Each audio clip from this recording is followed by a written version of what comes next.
할렐루야, 주님을 찬양합니다. 오늘 신 하나님의 말씀 고린도전서 7장 17절로 24절 말씀입니다. 부르심대로 행하라 라는 제목으로 함께 말씀을 나누겠습니다. 자, 여기 이제 부르심이라고 하는 이 이제 단어가 여러 번 사용되고 있는데, 자, 이 부르심이라고 하는 것은 하나님께서 우리 모든 믿음의 사람들, 하나님의 자녀들, 성도들을 이제 부르신 그 부름의 큰 의미를 이제 가지고 표현하고 있습니다. 예를 들어서 그 부르심이 어떤 그 직임, 목사로서의 부르심, 장로로서의 부르심이 직임으로의 부르심이 또 있을 수도 있고, 또 은사 가운데서 부르실 수도 있죠. 어떤 은사를 통해서 하나님이 그 사명을 감당하도록 또 부르시는 그 부르심이 있고요. 또 더 근본적으로 어떤 직임이나 은사나 이것은 사람마다 다를 수 있죠.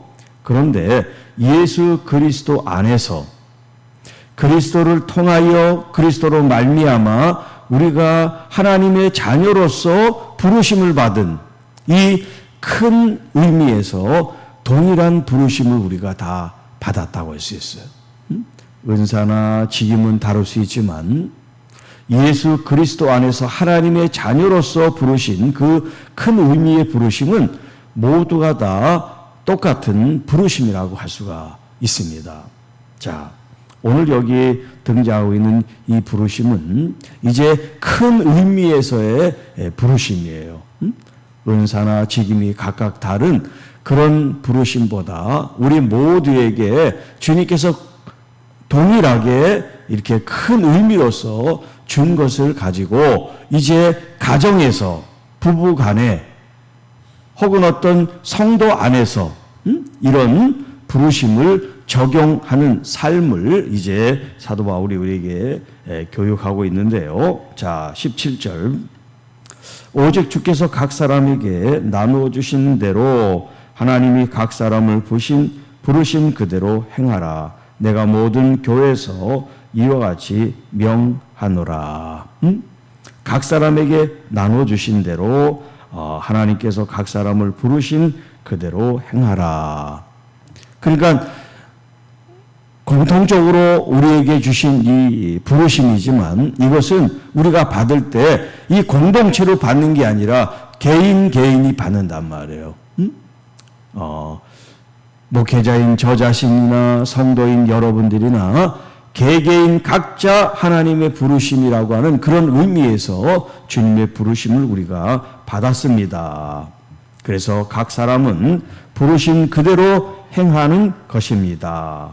그래서 18절에 할례자로서 부르심을 받은 자가 있느냐? 무할례자가 되지 말며 무할례자로 부르심을 받은 자가 있느냐? 할례를 받지 말라. 자, 아까 부르심이 이제 큰 의미도 있고 또 세부적인 의미도 있다고 그랬을 때 여기 지금 이 할례와 무할례자, 할례와 무할례, 그래서 유대인들은 할례를 받았죠. 그러나 이방인들은 할례를 받지 않았단 말이에요. 그러니까 유대인으로서 할례를 받는 이 사람이 이방인들에게까지 할례를 강요하고 할례를 받아라라고 말하지 말라는 거예요.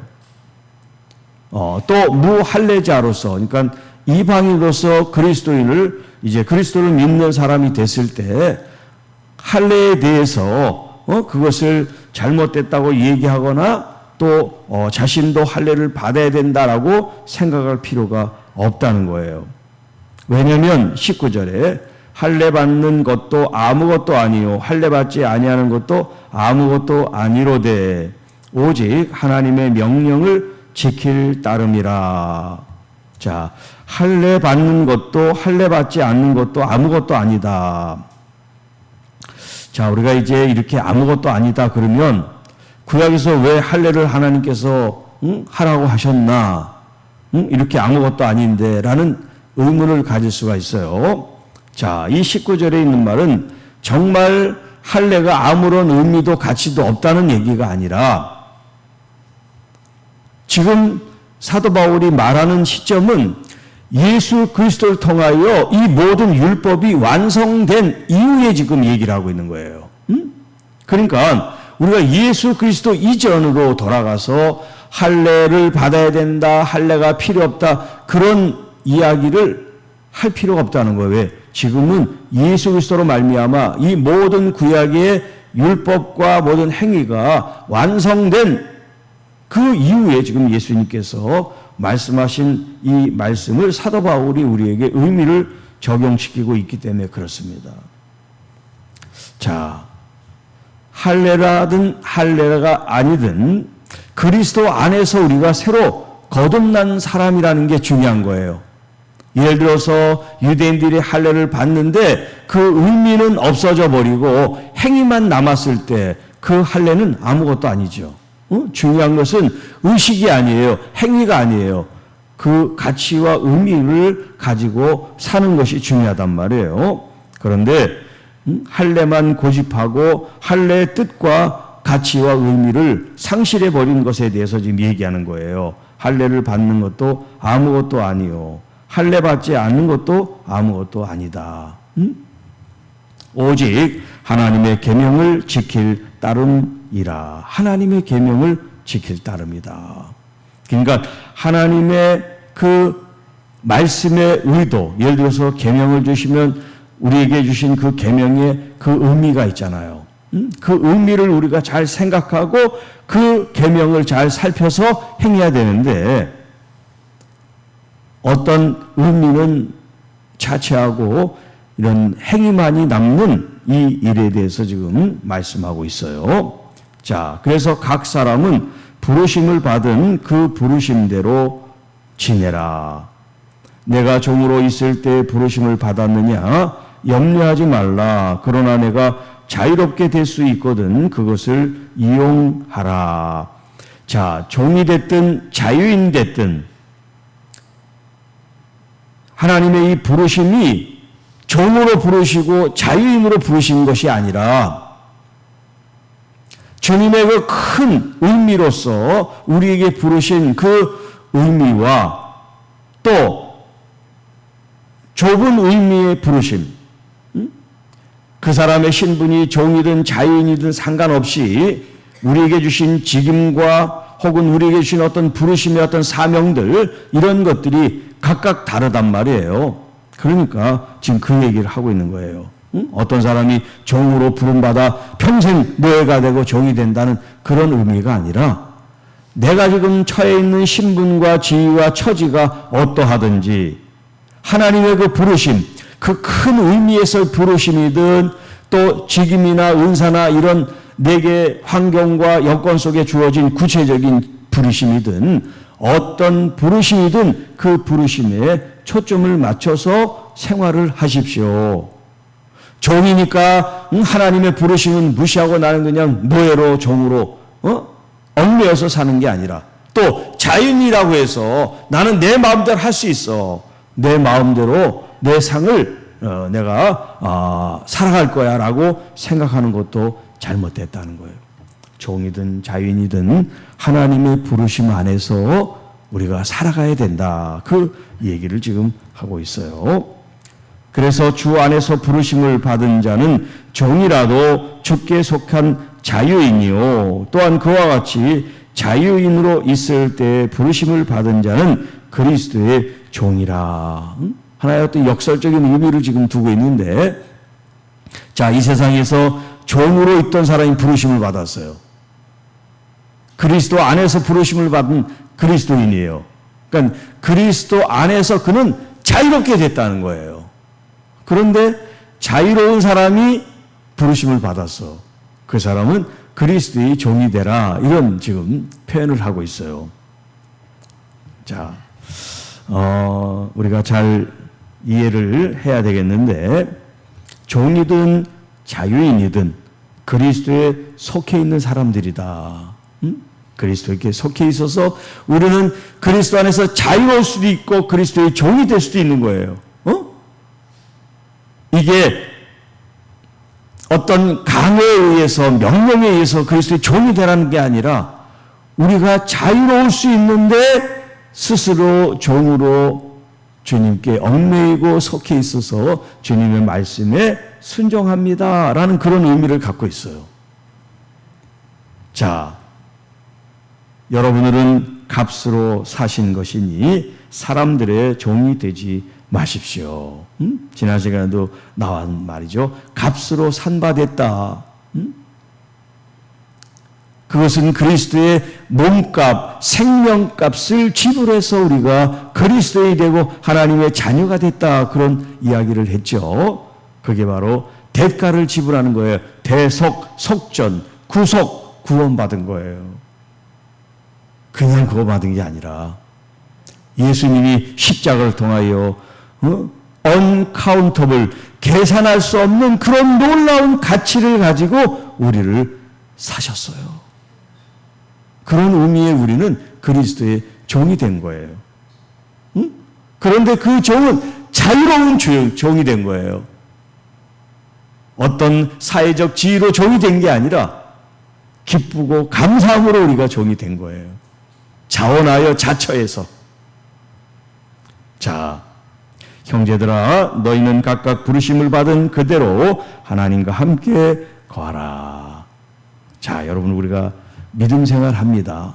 여기 이제 거한다라는 게 머무르고 생활한다는 건데, 누구와 함께 생활하느냐? 하나님과 함께 한다는 거. 우리의 아버지와 함께 머무르고 생활하고 거하라. 자, 우리를 부르신 그 부르심대로 부르심에 합당한 삶을 하나님 안에서 하나님과 함께 하나님과 더불어 하십시오. 큰 의미에서 우리를 그리스도인으로 부르시고 하나님께 영광 돌리게 하신 그 부르심 따라 또 책임과 은사와 또 우리의 삶과 상황 속에서 하나님이 우리에게 주신 어떤 그런 감화, 감동, 은혜와 마음이 있다면 그것을 부르심으로 어기고 순종함으로써 하나님께 영광을 돌리십시오. 이런 표현을 지금 사도 바울이 하고 있어요. 자, 지금 부부간에 우리가 그 앞전에 있는 본문의 부부 사이에 믿음 안에서의 삶에 대한 교훈을 얘기를 했어요. 자, 어떤 사람은 결혼을 했는데 아내가 이제 사별을 해서 호라비가 된 사람도 있고, 어떤 아내는 남편이 죽어서 과부가 된 사람도 있어요.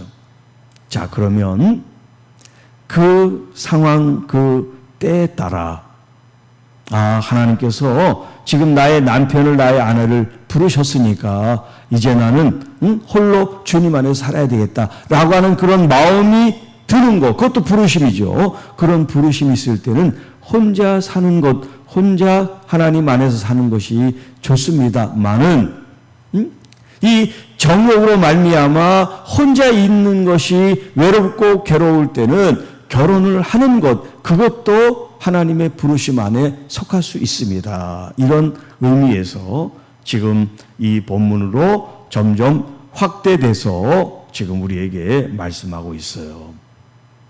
중요한 것은 우리가 사람과 사람 사이에 부부로 살든 관계로 살지만 보이지 않는 하나님과도 함께 사는 거예요.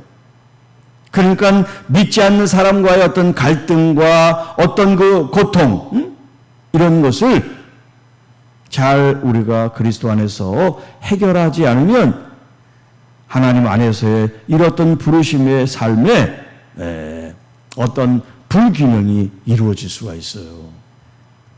그러니까 하나님 안에서 내 배우자를 믿음 안에 이끌 수 있도록 여러분 모든 생각과 마음이 거기에 초점이 되어 있어야 돼요.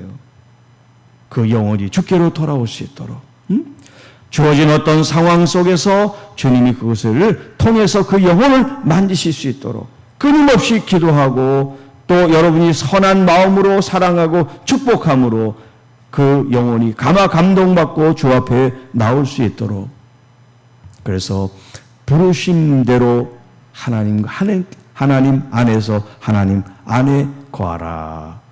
하나님과 함께 하나님과 더불어 사십시오. 생활하십시오라고 말씀합니다. 오늘도 하나님과 함께 지내고 평안한 삶을 또 주님이 주신 은혜의 삶을 거룩한 삶을 누리시기를 주님의 이름으로 축복합니다. 하나님 아버지 감사합니다. 오늘도 주신 이 말씀을 통해서 우리 각자가 하나님의 부르심이 우리의 상황과 또 사정에 따라 주님 나에게 맞는 최선의 하나님의 부르심이 무엇인지를 깨닫고 우리가 그 부르심 앞에 순종함으로 하나님께 영광 존귀 돌리는 하나님의 귀한 자녀들이 되게 하옵소서. 우리의 직분과 은사는 각각 다를지라도 우리가 그리스도인으로 부르심 받은 이 부르심은 모두가 다 같은 부르심인 줄로 믿습니다.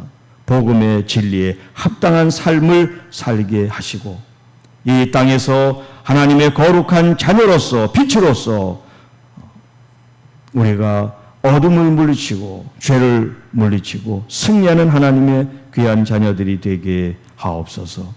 오늘도 주님 아프고 병들고 지친 영혼들 우리 주님 안에 회복이 되고 치유가 되고 은혜가 넘치는 하루가 되게 하시고 또 거룩한 주의 날을 우리가 기쁨과 감사함으로 예배하며 맞이할 수 있는 우리 모든 성도들이 되게 하옵소서.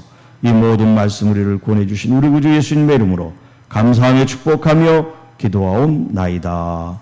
아멘.